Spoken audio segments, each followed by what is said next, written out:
now that she's had her shot against him and she's severely damaged him with that New York Times piece and this complaint, which she managed. What does she have to fear if she's telling the truth? Blake Lively just completely lost it in court, y'all. Megyn Kelly is on a relentless mission to expose every twisted lie Blake has ever spun, and the courtroom drama is more explosive than ever.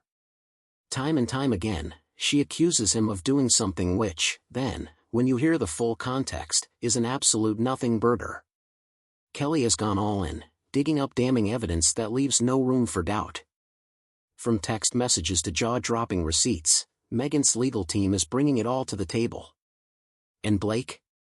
She wants us to believe this is actionable harassment. She's in full panic mode. With the truth pouring out, it looks like Blake's carefully crafted facade is crumbling faster than anyone could have imagined. TMZ has gotten its hands on that video, and you can hear Blake Lively and Justin Baldoni interacting as themselves, knowing that this is all on video and that it is going to be used to create this dance scene. And yet, no such moment is shown. So buckle up, we're about to dive into the wild, wild west of the Justin Baldoni and Blake Lively drama. And trust me, it's gotten even weirder. Remember that key allegation in Blake's complaint? She claimed that Justin crossed a line during a scene where they were supposed to be filming a silent montage. According to her, he leaned in, whispered something suggestive, and then, well, let's just say he got a little too handsy. But guess what? TMZ got their hands on that video, and it tells a very different story. Oh my gosh, we don't shut up, Emily and I have, like, these moments, staring. Blake and Justin are clearly acting for the camera, flirting, giggling, and even nuzzling each other. It's playful, it's suggestive, but it's all in the spirit of the scene. And then, he says, "Am I getting bearded on you?" She responds, "Well, it's not that, it's my body makeup." He then says, "Smells good," and she replies, "It's my body makeup." That's her big moment. You heard her right. This is no longer just a case of one person's word against another. We're talking hard evidence, receipts, and every single detail being laid out for the world to see. And right now, Megyn's making it crystal clear, Blake Lively is not going to just waltz out of this one unscathed. Megyn didn't mince her words when she called Blake out for the on-camera moment. But instead of addressing the full context, Blake is acting like it's some massive violation of her boundaries. Because you can't help but wonder, was Blake twisting the truth all along? If she's not being truthful here, what else has she exaggerated or outright fabricated? The whole thing feels more like an orchestrated smear campaign than a legitimate accusation. This isn't the first time Blake's narrative has been challenged. Remember when she accused Justin's producing partner of showing her pornography? Well, that pornography turned out to be a beautiful, artistic photo of the partner and his wife with their newborn baby after a home birth. It's a touching, intimate moment, completely devoid of anything inappropriate or remotely close to what Blake has been describing. This pattern of misrepresentation is starting to become a disturbing trend.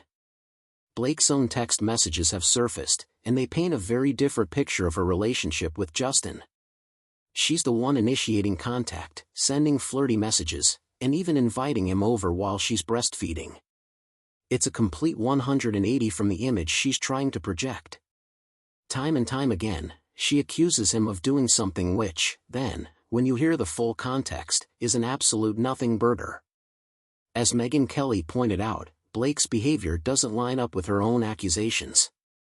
She's been calling the shots in the media, leaking information, and attempting to paint herself as a victim in this entire ordeal. It seems like she's been trying to rehabilitate her image after it took a serious hit last summer, thanks to some videos that made her look, well, less than gracious. Now, let's talk about the lawsuit. Blake filed a complaint against Justin, claiming sexual harassment and retaliation. But Justin has fired back with his own countersuit, accusing her of trying to silence him and damage his reputation. And he's not afraid to fight back. Blake went from leaking this whole thing to the New York Times to now trying to shut down any leaks from Justin's side. She's demanding a gag order, claiming he's trying the case in the media. But let's be honest, she's not the innocent bystander here. If anything, It looks like she's been working overtime to control the narrative, and now she wants the power to silence anyone who threatens to expose the truth. The only reason this whole thing got started, before she filed the lawsuit, before she even went to the California Human Rights Office, is because she clearly cooperated with the New York Times to leak the entire thing. Megyn's not having it. She's not backing down, and neither is Justin's team. As she puts it, if Blake's telling the truth, then what does she have to fear? Why try to suppress the evidence if everything she's saying is above board? It's simple: if she has nothing to hide, she should let everything come out. But instead, Blake's trying to muzzle anyone who might shed light on what really happened behind the scenes. Now, here's where things get even juicier. Blake and Justin were noticeably distant during the It Ends With Us press tour. No joint interviews, no red carpet pictures together at the premiere, just a whole lot of speculation about a fallout between the two. And while the film exceeded box office expectations upon its release in August, the behind-the-scenes drama completely overshadowed its success. Now, the legal battle is officially on. A New York federal judge, LSJ Lyman, has set a trial date for March 2026. But even before stepping into the courtroom, things are already heating up. Blake's legal team is accusing Justin's lawyers of trying to sway potential jurors by setting up a website that selectively releases documents and private communications between the two stars. That's right, he's allegedly dropping snippets of their interactions, proving that Blake wasn't as innocent in this dynamic as she claims to be. Lively's lawyer stated, "The endless stream of defamatory and extrajudicial media statements must end."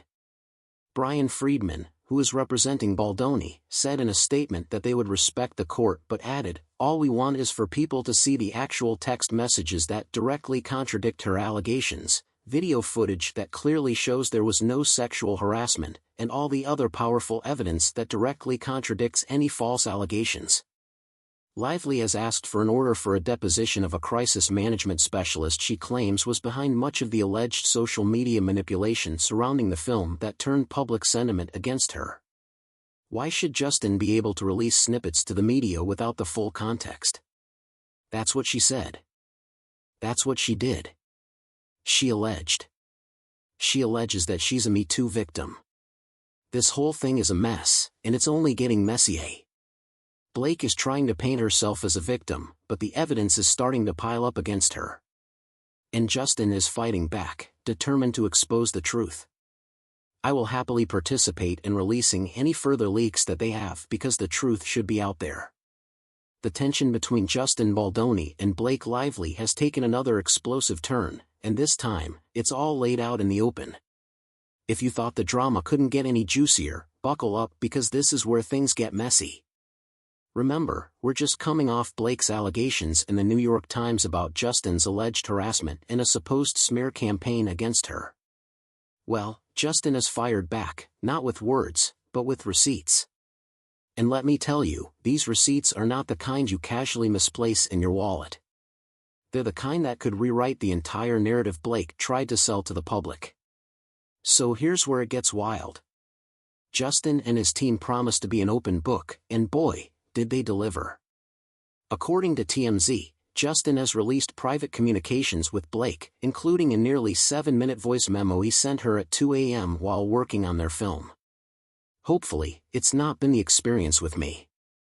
There's nothing more exciting to me like that I get to work with Blake Lively and have her, all of her. That's what I want." Yes, 7 minutes. We'll get to that awkwardly long message in a second, but let's rewind and unpack why Justin felt compelled to go this far. The spark that ignited this feud. Blake allegedly wanted control over the film, and not in the collaborative let's work together way. No, she allegedly tried to seize control, rewriting scenes, taking over the creative direction, and sidelining Justin in the process. What actually happened? Justin didn't back down. Blake was interested in wresting control of this movie away from Justin, who was the director and the producer. She was just an actress. Now, if you know anything about Hollywood, that's not typical behavior for a co-star. Director? Maybe. Writer? Sure. But Blake wasn't wearing either of those hats. Instead, she's accused of using her fame and, let's be honest, the weight of her husband Ryan Reynolds' celebrity, to strong-arm Justin into submission. Justin's side of the story. This brings us to Justin's version of events. He claims Blake's harassment allegations were not just false but a strategic move to shift the spotlight off her own alleged power plays.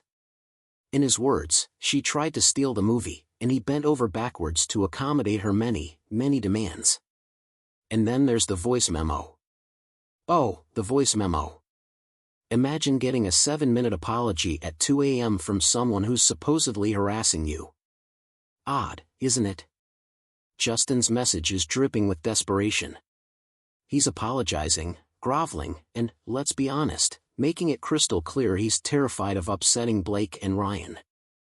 I'm really sorry, I for sure fell short, and you worked really hard on that. At one point, he even jokes about her having a baby on her boob while listening to his rambling. Who records and saves something like this? Well, someone who's clearly trying to defend themselves against a PR onslaught. But wait, there's more. The media storm. This drama isn't just about their personal beef. It's also about public perception. Blake's allegations triggered a media storm, with outlets like the New York Times questioning whether they'd been manipulated into writing negative press about her. That's right, Justin was accused of orchestrating an inorganic Blake sucks campaign. However, Brian Friedman, a notable entertainment attorney, claims it was Blake's PR team who first drove the negative stories about Justin, not the other way around. Talk about playing with fire. Now, let's circle back to the movie. Justin's main gripe is that Blake didn't just want input, she wanted control. And when things didn't go her way, she allegedly weaponized her story against him. It's a classic case of he said, she said, but Justin's voice memo and text messages add a layer of complexity that's hard to ignore. Instead of coming across as the villain in Blake's narrative, Justin's looking more like the victim, a man caught between a powerful Hollywood couple and his own creative vision. Justin's lawyer revealed that their lawsuit is brimming with evidence that will turn the case on its head.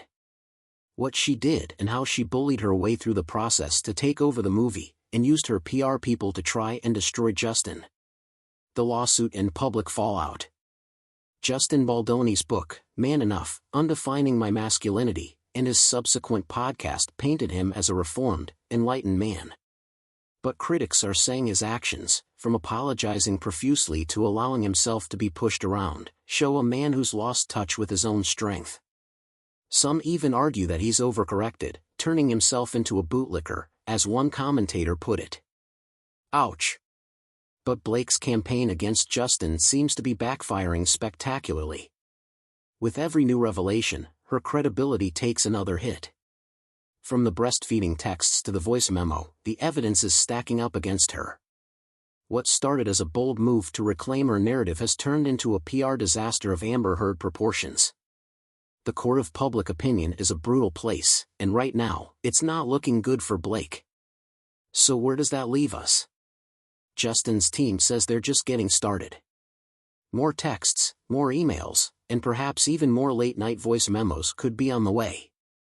If Blake thought she could control the narrative, she might have underestimated just how far Justin is willing to go to clear his name. And as for Ryan Reynolds? Well, his silence speaks volumes. Is he staying out of the fray, or is he quietly strategizing behind the scenes? The $400 million lawsuit. Justin Baldoni's defamation and extortion lawsuit against Blake Lively and Ryan Reynolds has taken a jaw-dropping turn, with Baldoni reportedly seeking a staggering $400 million in damages. That's a figure so immense it's nearly 4 times the combined net worth of Lively and Reynolds. But is it even realistic? Legal experts, including family law attorney Roard Dalton Palmer, say this astronomical amount is more about creating headlines than achieving a legal windfall. Palmer, who isn't involved in the case, labeled the figure as a number picked out of thin air. According to him, aiming high in lawsuits is a common practice, a mix of scare value and media strategy. But $400 million? That's not just shooting for the moon. It's trying to buy the galaxy. Blake fires back. Blake Lively has officially entered the chat. She just released a statement. This is an old-ass story. A woman speaks up with concrete evidence of sexual harassment and retaliation, and the abuser attempts to turn the tables on the victim. This is what experts call DARVO, deny, attack, reverse victim and offender. And yet, Baldoni seems determined. This case isn't just about money for him, it's about clearing his name. After being dropped by WME and losing the prestigious Women's Solidarity Award amidst the harassment allegations, his reputation took a major hit. Now, Baldoni's lawsuit seems to be as much a quest for vindication as it is for damages. Naama Rahmani, president of West Coast Trial Lawyers, summed it up. This case is about Baldoni's truth coming out and sending a message to Lively. But even with the best lawyers, the $400 million figure feels more like a headline grabber than a courtroom possibility. Entertainment lawyer Cameron Dotshahi echoed the sentiment, calling the sum a PR play more than anything. The bottom line. At its core, this case is about more than just numbers or media strategies, it's a battle of narratives. Blake Lively claims that she was harassed and painted as a villain when she spoke out. Baldoni insists those accusations are baseless, a campaign to discredit him after he bent over backwards to accommodate her on set. The tension is palpable. Hollywood insiders are watching closely. Will Baldoni's bold legal move pay off, or will it backfire spectacularly? One thing's for sure, this courtroom showdown is far from over. And if there's one thing Hollywood loves, it's a juicy scandal.